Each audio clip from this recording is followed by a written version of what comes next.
Media 4 news కి స్వాగతం. బులెటిన్లో ముందుగా హెడ్లైన్స్ చూద్దాం. కృష్ణా జిల్లా అధ్యక్షులు మరియు మాజీ మంత్రి పేర్ని నాని ప్రెస్ మీట్.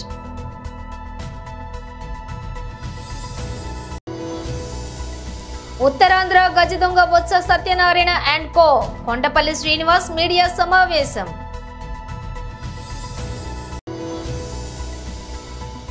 బొల్లారంలోని ప్రభుత్వ ఆసుపత్రిని సందర్శించిన MP Etela Rajender.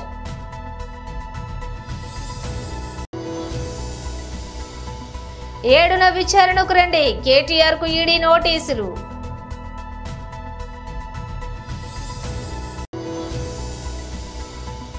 Rohit Sharma retirement, Australia చేరుకున్న చీఫ్ సెలెక్టర్.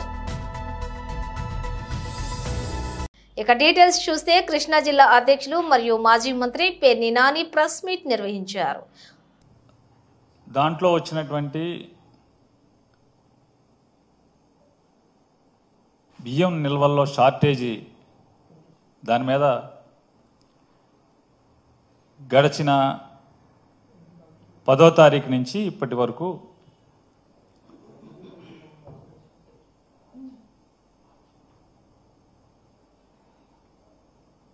పేర్ని నాని ఒక అక్రమార్కుడిగా నేనేదో ఉద్దేశపూర్వకంగా తప్పుడు పనులు చేశానని చెప్పని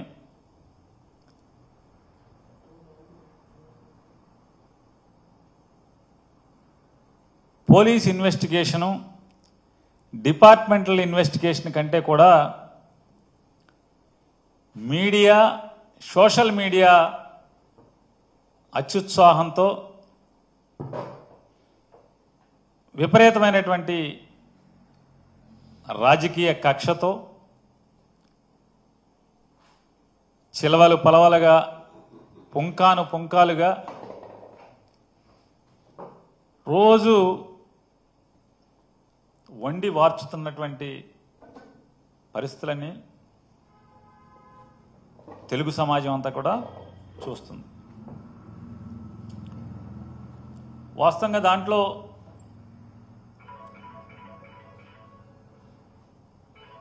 ఆవిడ నిర్మాణం చేసి రెంట్కి ఇచ్చినప్పటికి కూడా ఉన్నది ఒకటే గోడౌను.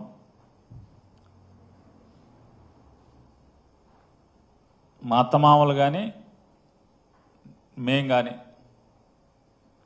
అంటే ఆలోచన ఏంటంటే వయసు 60కి దగ్గరికి వెళ్తున్నాం,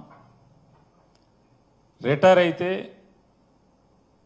లేకపోతే ఏ వ్యాపకం చేయలేని, అంటే రిటైర్ అంటే ఏదైనా వ్యాపారమో లేకపోతే కాంట్రాక్ట్లో ఇంకోటో ఏదైనా వ్యాపారం చేయలేని పరిస్థితులు ఉంటే ఏదైనా రెంట్ వస్తుంది అనే ఆలోచనతో చేసినటువంటి నిర్మాణం. రెండోది ఏంటంటే పోర్టు తొందరలో పూర్తవుతుంది,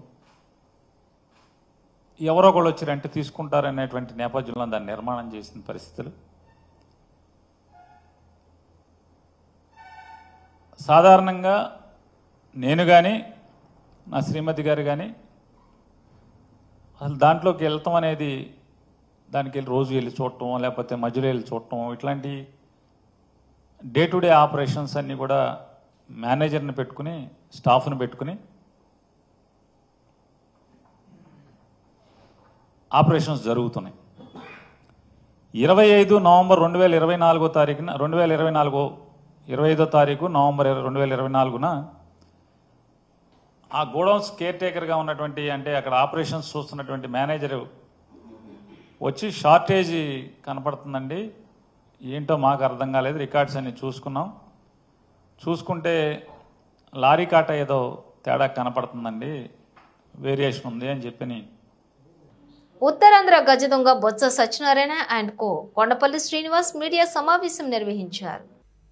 ఈరోజు ప్రభుత్వం ఏర్పడిన 6 నెలల్లో ఉత్తరాంధ్ర జిల్లాల్లో గౌరవ ముఖ్యమంత్రి వర్యులు శ్రీ నారా చంద్రబాబు గారి నాయకత్వంలో యువ నాయకులు శ్రీ నారా లోకేష్ గారి ఆలోచనల్లో ఉత్తరాంధ్రకి పెద్ద ఎత్తున అభివృద్ధి కార్యక్రమాలు జరగడం, మూలపేట పోర్టు అవ్వచ్చు, అలాగే భోగాపురం ఎయిర్పోర్ట్ అవ్వచ్చు, విశాఖపట్నంలో సాఫ్ట్వేర్ కంపెనీస్ రావడం అవ్వచ్చు, అలాగే రోడ్స్ విషయంలో అవ్వచ్చు, లేకపోతే ఇరిగేషన్ ప్రాజెక్ట్స్ అవ్వచ్చు, రైతువారి సమస్యల పట్ల చిత్తశుద్ధితో పరిష్కారం చూపించడం అవ్వచ్చు, ఇవన్నీ కూడా ఉత్తరాంధ్రలో ఒక కొత్త నాయకత్వం ఏర్పాటు చేస్తూ ఒక కొత్త మంచి ఆలోచన, అభివృద్ధి పట్ల ఉన్నటువంటి మంచి ఆలోచనతో ఈరోజు రాష్ట్ర ప్రభుత్వం, కూటమి ప్రభుత్వం పెద్ద ఎత్తున ఒక మంచి పేరు తెచ్చుకునే క్రమంలో ఈరోజు ప్రతిపక్షం ఎవరైతే మీడియా వాళ్ళు ఉన్నారో ఒక గడిచిన 2 రోజులుగా ఒక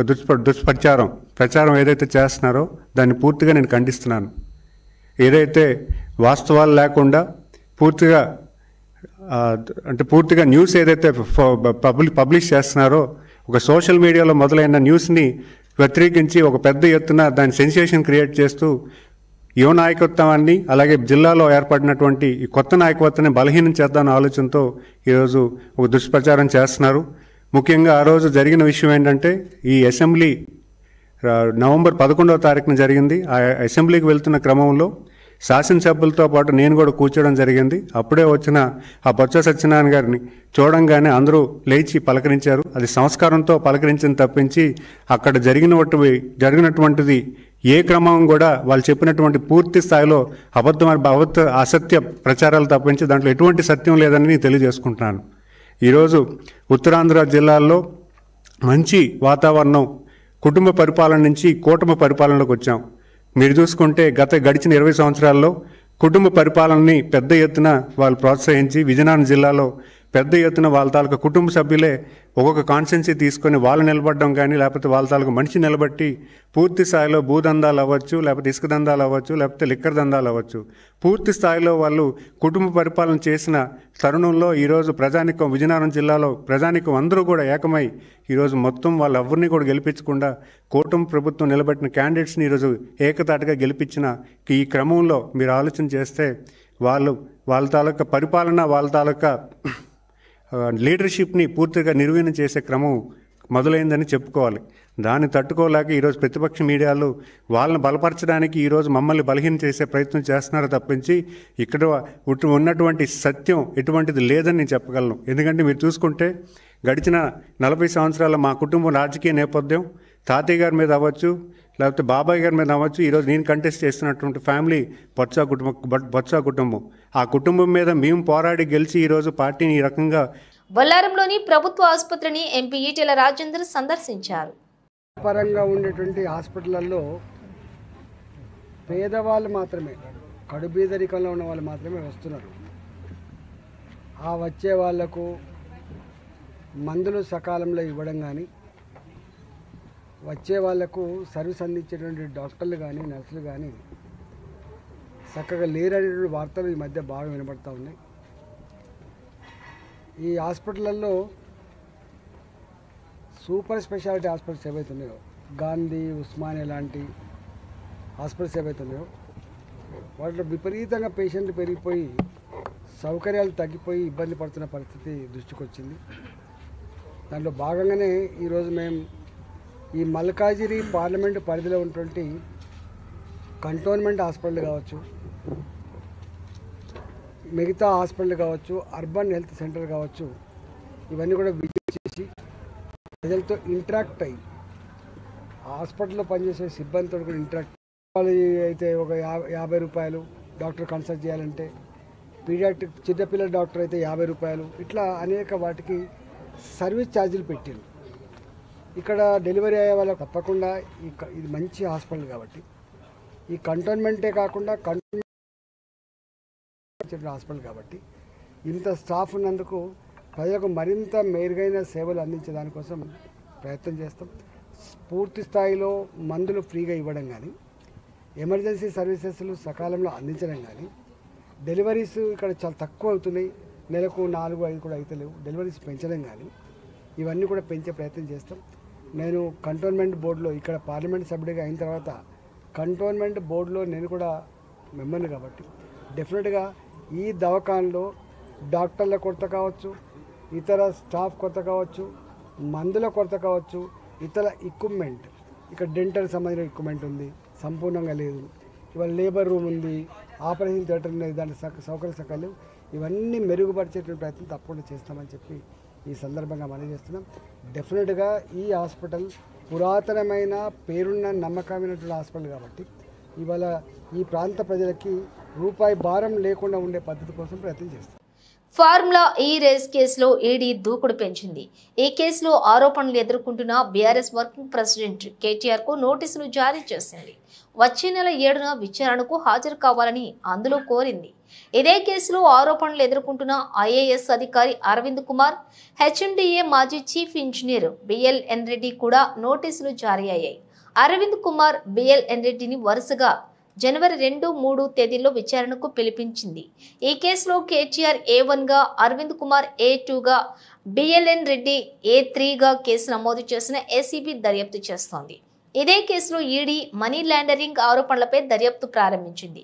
ఫార్ములా ఈ రేస్ కేసులోని అనేక ఉల్లంఘనలు జరిగాయన్నది ఏసీబీ వాదన.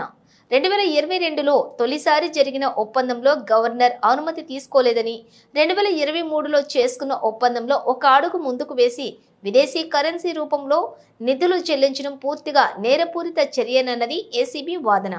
మొత్తం 54.9 కోట్లను కేటీఆర్ ఆదేశాలతోనే ఖర్చు చేశారని ఏసీబీ ధృవీకరించింది. టెస్ట్ ఫార్మాట్ క్రికెట్లో భారత కెప్టెన్ రోహిత్ శర్మ పేలన ప్రదర్శన కొనసాగుతోంది. ఇక బోర్డర్ గవాస్కర్ ట్రోఫీగా భాగంగా మెల్బోర్న్ వేదికగా జరుగుతున్న 4వ టెస్ట్ మ్యాచ్ తొలి ఇన్నింగ్స్లోనూ నిరాశపరిచాడు. కేవలం 3 పరుగులకే తన అవుట్ అయ్యాడు. తన గత 4 ఇన్నింగ్స్లోని కలిపి 22 పరుగులు మాత్రమే సాధించాడు. దీంతో రోహిత్ శర్మ క్రికెట్ భవిష్యత్తుపై మరోసారి చర్చలు మొదలయ్యాయి. అతడి రిటైర్మెంట్ పై ఒక్కసారిగా ఊహాగానాలు వెలువడుతున్నాయి. ఆస్ట్రేలియాతో ప్రస్తుతం జరుగుతున్న సిరీస్ తర్వాత రోహిత్ శర్మ టెస్ట్ ఫార్మాట్ నుంచి రిటైర్ అయ్యే అవకాశం ఉందని పీటీఐ పేర్కొంది. అలాగే BCCI chief selector Ajit Agarkar ప్రస్తుతం మెల్బోర్న్లోనే ఉన్నారని, రోహిత్ భవిష్యత్తు గురించి చర్చించే ఛాన్స్ కూడా ఉందని వెల్లడించింది. వరల్డ్ టెస్ట్ ఛాంపియన్షిప్ ఫైనల్కు చేరుకోవడంలో టీమిండియా విఫలమైతే టెస్ట్ క్రికెట్ హిట్ మ్యాన్ వీడ్కోలు పలకడం దాదాపు ఖాయమని తెలిపింది. భారత్, ఆస్ట్రేలియా జట్ల మధ్య 5 మ్యాచ్ల సిరీస్లో ఇరు జట్లు ప్రస్తుతం 1-1తో సమానంగా ఉన్నాయి. దీంతో చివరి 2 టెస్ట్ మ్యాచ్లు కూడా ఆసక్తికరంగా మారాయి. టీమిండియా WTC ఫైనల్కు చేరుకోవాలంటే ఈ సిరీస్ను తప్పనిసరిగా గెలవాల్సి ఉంటుంది. ఇది ఇలా ఉంచితే రోహిత్ శర్మ వరుస వైఫల్యాలపై విమర్శలు వ్యక్తమవుతున్నాయి. ప్రస్తుతం జరుగుతున్న టెస్ట్ మ్యాచ్లో అతడు బద్ధకంగా కనిపిస్తున్నాడని, మైదానంలోని చురుగ్గా కదలలేకపోతున్నాడని, వయసు ప్రభావం కావచ్చు అంటూ దిగ్గజ క్రికెటర్ సునీల్ గవాస్కర్ విశ్లేషించారు. ఇక రోహిత్ శర్మ ఫుట్బార్లో లోపాలను కూడా ఆయన ఎత్తి చూపించారు. బోర్డర్ గవాస్కర్ ట్రోఫీలో అతడి లోపాలు మరింత స్పష్టంగా కనిపిస్తున్నాయని విశ్లేషించారు. ప్రభుత్వ ఉద్యోగం కోసం ఎంతో మంది నిరుద్యోగులు పరీక్షలు రాస్తూ గవర్నమెంట్ జాబ్ కోసం ఎదురు చూసే పరిస్థితి ప్రస్తుతం కొనసాగుతుంది. కానీ గవర్నమెంట్ జాబ్ను నిర్లక్ష్యంగా విధులు నిర్వహించేవారు కొందరు కనిపిస్తున్నారు. అటువంటి సంఘటన భద్రాద్రి కొత్తగూడెం జిల్లా బూర్గంపాడు మండలం ముసలమడుగు గ్రామ పంచాయతీలో ఉన్నటువంటి ప్రాథమిక పాఠశాలలో చోటు చేసుకుంది. బి శ్రీనివాస్ అనే టీచర్ గత 8 నెలలు వేసవి కాలపు సెలవుల తర్వాత విధులకు డుమ్మా కొడుతున్నాడు. ఈ క్రమంలో మురంపల్లి బంజారా ప్రధానోపాధ్యాయుడు పర్యవేక్షణ చేయగా విషయం వెలుగులోకి వచ్చింది. అతనిపై చర్యలు తీసుకునేందుకు ఉన్నతాధికారుల దృష్టికి తీసుకువెళ్లటం కూడా జరిగిందని వెల్లడిస్తున్న ప్రధానోపాధ్యాయుడు, టీచర్ లేకపోవడంతో పిల్లలకు విద్య అంతంత మాత్రమే అందుతుందని ఆవేదన వ్యక్తం చేస్తున్న మరో టీచర్, క్షేత్రస్థాయిలో ఉన్నతాధికారులు పరిశీలించి చర్యలు తీసుకుని ఆ పాఠశాలకు మరో ఉపాధ్యాయుని పంపించాలని విద్యార్థుల తల్లిదండ్రులు, స్థానికులు కోరుతున్నారు. గతంలో నేను 4 సార్లు సందర్శించినప్పుడు కూడా పాఠశాలకు రాలేదు. రికార్డుల్ని పరిశీలించగా అంతకుముందు గత విద్యా సంవత్సరంలో 7 నెలలు కంటిన్యూస్గా ఆబ్సెంట్ అయి ఉండి ఈ పాఠశాలకు పిలిచేసి వస్తున్నట్లుగా తెలిసింది. మధ్యలో ఏప్రిల్ నెలలో ఈ పాఠశాలకు ఒకే ఒక నెల వచ్చి మళ్ళీ సమ్మర్ మొత్తం కూడా రాకుండా, సమ్మర్లో హాలిడేస్ అయిపోయిన తర్వాత కూడా తిరిగి పాఠశాలకు రావడం జరగలేదు. నేను జూన్ నుంచి 4 విజిట్లు చేసిన 4 విజిట్లు కూడా ఈ టీచర్ కనపడలేదు. ఆరా తీయగా తను ఇంకా ఇక్కడికి వస్తాడా రాడా అనే మీమాంస కూడా ఉంది. దీనిపై నేను ఉన్నత అధికారుల దృష్టికి కూడా తీసుకెళ్లాను. ప్రస్తుతం మరొకసారి ఈ టీచర్ గైర్హాజరు గురించి, అది కూడా అనుమతి లేకుండా ఎటువంటి సెలవుపై వెళ్ళాడు అనేది కూడా తెలియని అయోమయంలో ఉన్నారు. పిల్లలు చాలా ఇబ్బంది పడుతున్నారు. ఇక్కడ ఈ పాఠశాలకు వేరే టీచర్ కూడా రాకుండా ఈ గైర్హాజరు అనేది అది పాఠశాలకు నష్టం చేస్తున్నది. కాబట్టి నేను ఈ విషయాన్ని ఉన్నతాధికారుల దృష్టికి తీసుకెళ్తున్నాను. ఇప్పటికైనా ఉన్నతాధికారులు తగు విధంగా స్పందిస్తారనేసి నేను ఆశిస్తున్నాను. అతని పేరేంటి సార్? బి శ్రీనివాస్, ఎస్జిటి, బండ్ల శ్రీనివాస్, ఎస్జిటి టీచర్. అండి, నా పేరు శారదా. ఇక్కడ ఎల్ఎఫ్ఎల్ టీచర్గా పనిచేస్తున్నాను ముస్లిం పాఠశాలలో. నేను ఇక్కడికి 2023 అక్టోబర్లో వచ్చాను. వచ్చినప్పటి నుంచి నాకు ఇక్కడ రెగ్యులర్ టీచర్స్ ఎవరు కనపడలేదు. ఒక మేడం డిప్యూషన్ రావడం జరిగింది. శ్రీకాకుళం అని పక్క స్కూల్ నుంచి వచ్చాను. అయితే ఆ స్కూల్ నుంచి అయితే దీనిపైన ఉన్నతాధికారుల దృష్టికి తీసుకెళ్ళాము. మా ఎంఈఓ గారికి అలాగే కాంప్లెక్స్ హెచ్ఎం సార్కి కూడా ఫోన్ చేసి చెప్పాము, ఇక్కడ రావట్లేదు సార్, టీచర్ రావట్లేదు, క్యాబ్ కూడా లేదు ఇక్కడ అని చెప్పాము. 2-3 సార్లకి ఆయనకి ఫోన్ చేసి అడిగాము సార్. అడిగినా ఆయన స్పందించడం లేదు. జాయిన్ అయినప్పుడు తీసుకొస్తాను అని అన్నారు తప్ప ఏమీ లేదు, మార్పు అనేది ఏమీ లేదు. అయితే ఆయన స్కూల్లో జాయిన్ అవ్వడానికి వచ్చినప్పుడు మాత్రం గ్రామస్తులందరూ రెడ్ హ్యాండెడ్గా పట్టుకున్నారు ఆయన్ని. తాగి రావడం జరిగింది జాయినింగ్ కూడా.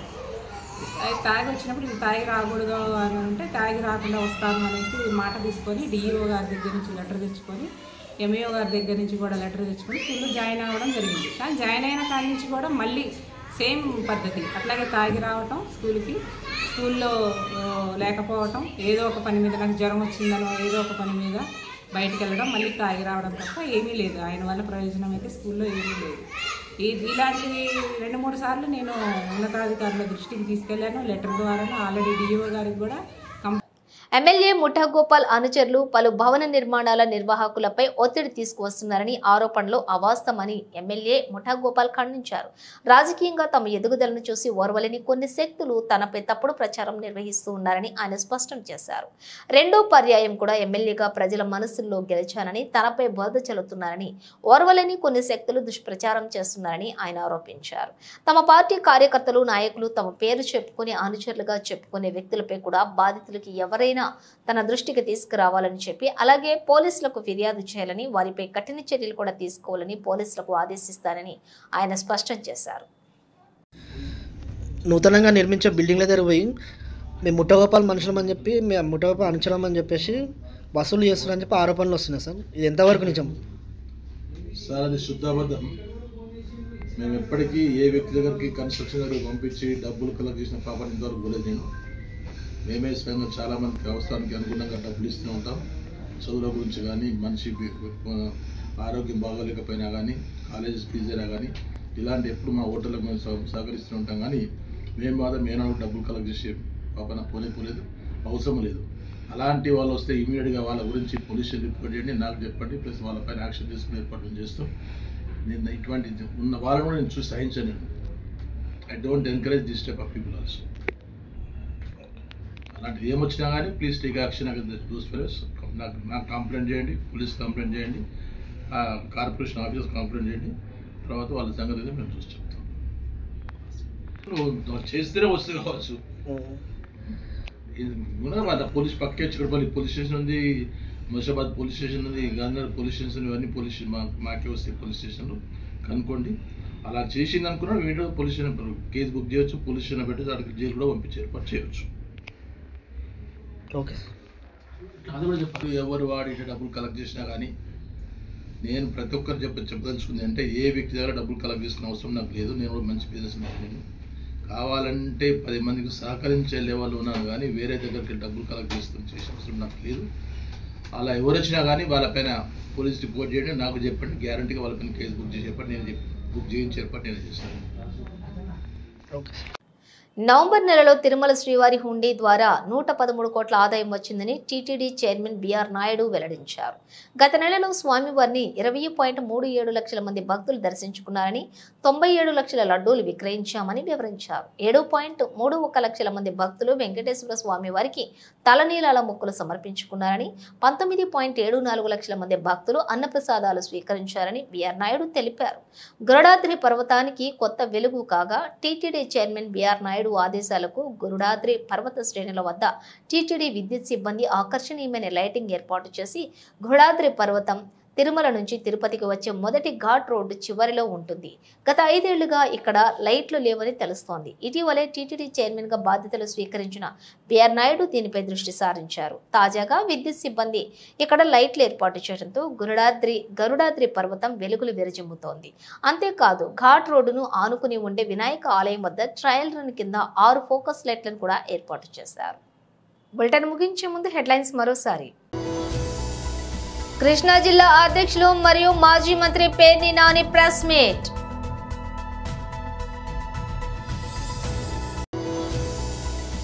ఉత్తరాంధ్ర గజ దొంగ Botsa Satyanarayana and co Kondapalli Srinivas media సమావేశం.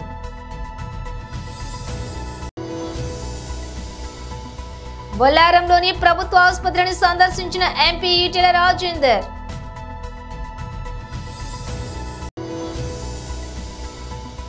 ఏడున విచారణకు రండి, కేటీఆర్ కు ఈడీ నోటీసులు.